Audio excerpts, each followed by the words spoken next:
మానవ జీవితం పరలోకానికి నరకలోకానికి మధ్యలో ఉన్నటువంటి ఈ యొక్క జీవితం దేవుని యొక్క విధేయత కలిగి జీవించినట్లయితే, దేవుని యొక్క అనుగ్రహాలు పొంది దేవుని యొక్క వాక్యానుగుణంగా మనం జీవించినట్లయితే, క్రీస్తు ప్రభు ఇచ్చినటువంటి ఆజ్ఞను, క్రీస్తు ప్రభు చూపించినటువంటి మార్గంలో మనం నడిచినట్లయితే, క్రీస్తు ప్రభుయే మనల్ని తన యొక్క మహిమ ద్వారా మోక్ష భాగ్యానికి చేరుస్తారు. ఆరోహణం అవుతాం, క్రీస్తుతో నూతన జీవంలో జీవిస్తాం. మరి క్రీస్తుకు వ్యతిరేకంగా జీవించినటువంటి మనము, సైతానికి బానిసలమై జీవిస్తున్నటువంటి మనము, సైతాని యొక్క బాటలో పయనిస్తున్నటువంటి మనము చివరికి సైతాని యొక్క రాజ్యములో పారవేయబడతామనేటువంటి విషయాలను మనము జ్ఞాపకం తెచ్చుకోవాలి. మరి మనల్ని మనం పరీక్షించుకోవాలి. నేను క్రీస్తుతో పాటు ఆరోహణం అవటానికి, మహిమపరపబడటానికి, పరలోక రాజ్యం చేరటానికి క్రీస్తు ప్రభు ఈ లోకానికి వచ్చింది మనల్ని రక్షించడానికి, రక్షణ మార్గంలో నడిపించడానికి, పరలోక భాగ్యం మనకి దయచేయడానికి ఆయన ఈ లోకానికి వచ్చాడని మనం గ్రహించి, మరి క్రీస్తుతో పాటు క్రీస్తు మనల్ని పరలోక రాజ్యంలో చేరటానికి నన్ను నేను సంసిద్ధంగా తయారు చేసుకుంటూ ఉన్నానా?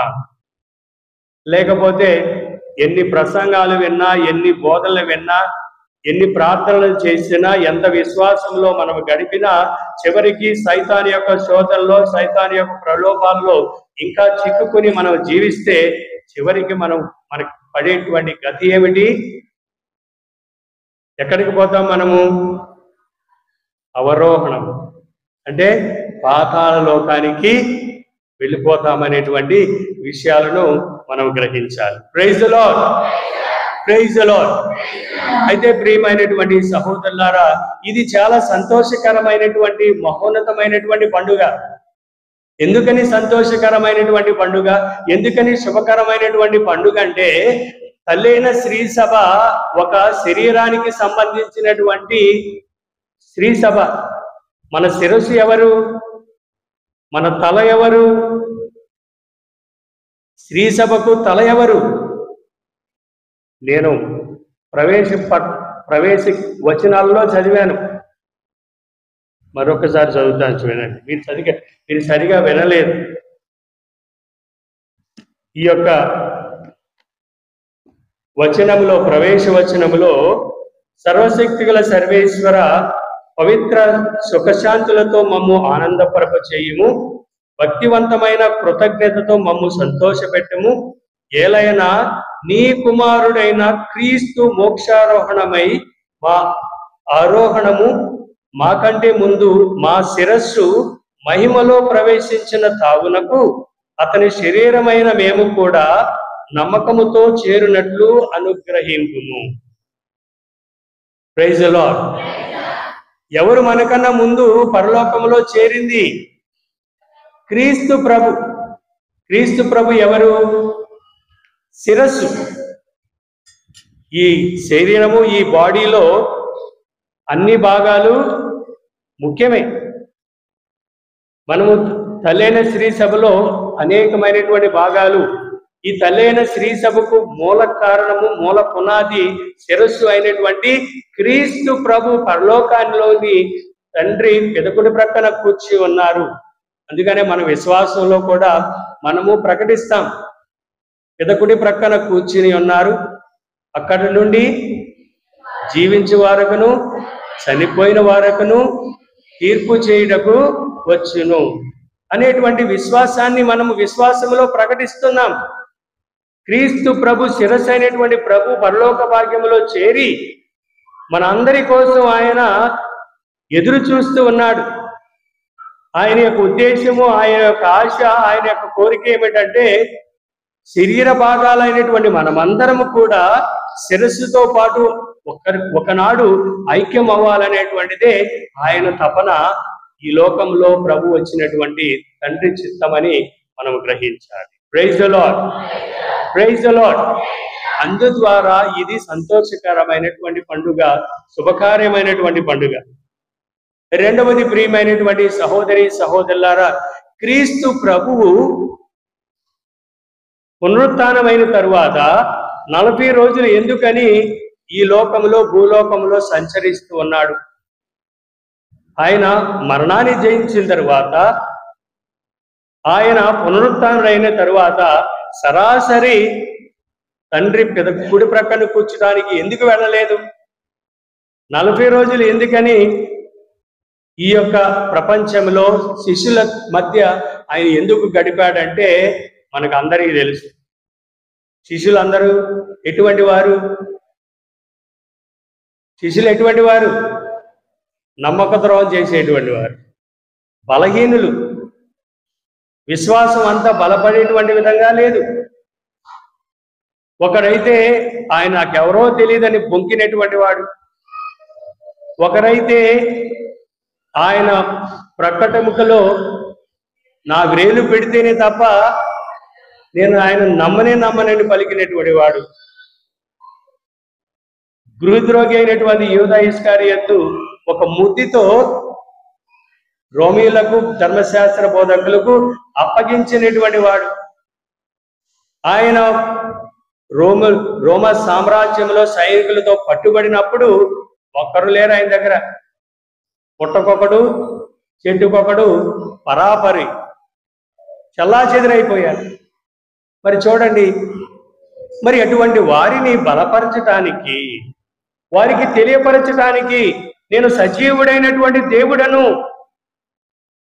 జీవము కలిగినటువంటి దేవుడను, సత్య స్వరూపుడను, మహిమానితుడను, సర్వశక్తి కలిగినటువంటి దేవుడను అని వారికి విన్నవించుకోవటానికి, ప్రజలందరికీ ఆయన మహత్వాన్ని తెలియపరచడానికి ఈ 40 రోజులు శిష్యులతో ఆయన ఉన్నారనేటువంటి సత్యాన్ని మనం గ్రహించాలి. అదేవిధంగా ప్రియమైనటువంటి సహోదరులారా, ఆయన మరణించినప్పుడు ఆయన అపోస్తుల కార్యం, ఈ రోజు విన్నటువంటి మొదటి పట్టణంలో అపోస్తుల కార్యములు 1వ అధ్యాయము 3వ వచనంలో చదివినట్లయితే, యేసు మరణించిన పిదప 40 దినముల పాటు తాను స్వయముగా వారికి కనిపించుచు, చూడండి, తాను సజీవుడని వారికి పలు విధములుగా రుజువు చేసుకొనెను. Praise the lord, praise the Lord. క్రీస్తు ప్రభు సజీవుడా కాదా? సజీవుడైనటువంటి దేవుడు. ఆయన నిరూపించుకుంటూ ఉన్నాడు. తను ఏర్పాటు చేసుకున్నటువంటి శిష్యులను బలపరచడానికి నేను నిజమైనటువంటి దేవుడును, సజీవుడను, శక్తి కలిగినటువంటి దేవుడను, మరణాన్ని జయించినటువంటి దేవుడును అని శిష్యులకు ఆయన పరిచయం చేసుకుని బలపరుస్తూ ఉన్నాడు. ప్రియమైనటువంటి సహోదరులారా, అదే కాదు, ఆ రోజుల్లో ఇప్పుడు కూడా యూదా మత ప్రచారకులు కూడా ఏమని వారు నమ్ముతూ ఉన్నారంటే, ఆయన మరణించినటువంటి సమాధికి కొంతమంది సైనికులు, బంట్రోతులు కాపలా పెట్టారా లేదా? ఎందుకు పెట్టారు? శిష్యులతో పదే చెప్తూ ఉన్నాడు, నేను మరణిస్తాను, 3వ నాడు తిరిగి లేస్తానని చెప్పినటువంటి ఆయన మాటలు నిజమవుతాయి అని భయంతో సైనికులను కాపలా పెట్టి, వారు ఆయన నిజంగా సజీవుడై లేచిన తర్వాత సైనికులు అమ్ముడుపోయి ఈ సత్యాన్ని అసత్యముగా బోధించడానికి ప్రయత్నించారు. చూడండి, మత్తయి సువార్త 28వ అధ్యాయము 12వ వచనం నుండి చూసినట్లయితే, ప్రధానార్చకులు పెద్దలతో సమావేశమై ఆలోచన చేస్తూ సైనికులకు చాలా ధనమిచ్చి ఇట్లా నేను ఏమని చెప్తూ ఉన్నారు, మేము నిద్రిస్తుచుండ అతని శిష్యులు రాత్రి వేళ వచ్చి అతని శరీరమును ఎత్తుకుని పోయి అని చెప్పండి అని అబద్ధ సాక్షులుగా పలికారు. ప్రియమైనటువంటి సహోదరులారా, ఇప్పటి వరకు యూదులు ఇదే సత్యాన్ని వారు నమ్ముతూ ఉన్నారు. నిజమైనటువంటి దేవుడు, సత్యవంతుడైనటువంటి దేవుడు, పునరుత్థానుడైనటువంటి దేవుడిని విశ్వసించడం లేదు.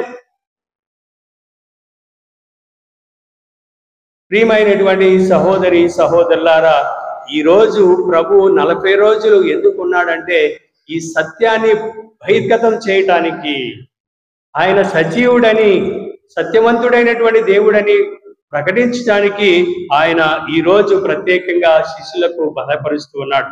మార్కు సువార్త 16వ అధ్యాయము 14వ వచనంలో చూసినట్లయితే, తదుపరి 11 మంది శిష్యులు భోజనము చేయుచుండగా యేసు వారి మధ్యకు నిలబడి సజీవుడైనటువంటి యేసునని, యేసు వచ్చిన తను చూసినటువంటి మాటలను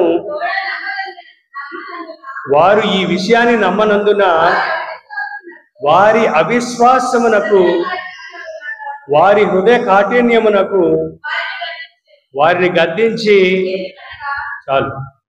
చూడండి, ప్రభు అనేక పర్యాయాలు శిష్యులకు దర్శనమిచ్చినా సరే వారు ఈ యొక్క సత్యాన్ని వారు గ్రహించలేకపోయారు, సత్యాన్ని వారు నమ్మదగలేకపోయారు.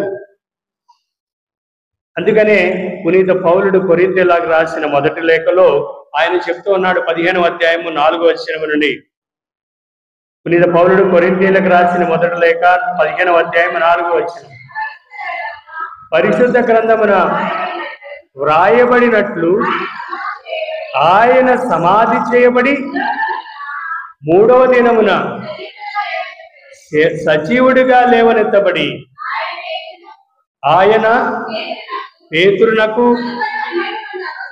తదుపరి ఇతర శిష్యులకు కనబడెను. పిమ్మట ఆయన అనేక మందికి, 500 మందికి పైబడి ఆయన దర్శనమిచ్చాడని, ఇటువంటి సజీవుడైనటువంటి దేవుడని ఆయన ప్రకటించుకున్నారనేటువంటి సత్యాన్ని పునీత పౌలుడు అక్కడ చెప్తూ ఉన్నాడు. ఈ విషయమై క్రీస్తు ప్రభు 40 రోజులు ఈ భూలోకములో శిష్యుల మధ్య ఆయన జీవించారు, సంతరించారనేటువంటి విషయాన్ని మనం గ్రహించాలి. రెండవది, దేవుని రాజ్యమును గురించి వారికి బోధించుటకు శక్తిని వారికి ప్రసాదించాడు, అభయాన్ని ఇస్తూ ఉన్నాడు. మీరే దీనికి సాక్షులు అని ప్రభు చెప్తూ ఉన్నాడు. ప్రియమైనటువంటి సహోదరి సహోదరులారా, మరి మన సంగతి ఏమిటి? మన విషయం ఏమిటి? మన శిరస్సు అయినటువంటి యేసయ్య పరలోకములో మన అందరి కోసం ఆయన తండ్రి కుడి ప్రక్కన కూర్చొని మన అందరి కోసం ఆయన ప్రార్థిస్తూ, మన అందరి కోసం పరలోక భాగ్యం చేరాలనేటువంటి ఆశ కలిగి ఆయన మన అందరినీ పరలోకములో ఉండాలని కోరుకున్నటువంటి మన యేసయ్య మరి అటువంటి పరలోక రాజ్యంలో చేరాలంటే అవిశ్వాసాన్ని వీడి విశ్వాసంలో బలపడాలని మనం గుర్తు చేసుకోవాలి. ప్రియమైనటువంటి సహోదరులారా, అయితే మోక్షారోహణం అంటే ఏమిటంటే తండ్రి తనకు అప్పగించిన రక్షణ కార్యమును సంపూర్ణంగా ముగించి తండ్రి వద్దకు తిరిగి వెళ్ళటమే మోక్షారోహణం అని. తండ్రి ఇచ్చినటువంటి బాధ్యత, తండ్రి తాగమనేటువంటి యొక్క పాత్ర ఆయన పానము చేసి ఆయన ఇచ్చినటువంటి స్లేవను ముద్దాడి తండ్రి చిత్తానికి శిరస వహించి మరణించి మృత్యుంజయుడై చివరికి పరలోక రాజ్యములో తండ్రి కుడిపక్కన కూర్చున్నటువంటి మహోత్సవమే ఈ మోక్షారోహణ పండుగ. రెండవది, తండ్రి కుడి ప్రక్కన ఆసీనుడై ఉన్నాడు, పరలోక మహిమలోనికి ప్రవేశించాడు, సమస్తము మీద అధికారమును పొందాడు మన యేసయ్య. Praise the lord, praise the lord.